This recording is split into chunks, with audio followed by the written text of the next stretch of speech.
বাঙালি জাতির অবিসংবাদিত নেতা বাংলাদেশের স্থপতি জাতির জনক বঙ্গবন্ধু শেখ মুজিবুর রহমানের 92তম জন্মদিন ওয়েলসে Newport Awami League, Newport Jubo League, justice for Bangladesh genocide 1971 in UK সহ বিভিন্ন সংগঠনের পক্ষ থেকে আলোচনা, সেমিনার, কেক কাটা ও দোয়ার মাধ্যমে উদযাপন করা হয়েছে।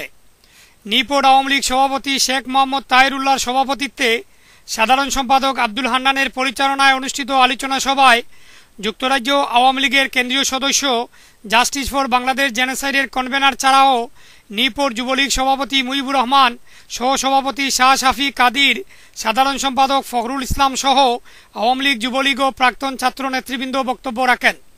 সেমিনারে বক্তারা বলেন, বঙ্গবন্ধুর কারণেই আজ আমরা পেয়েছি একটি দেশ, একটি পতাকা।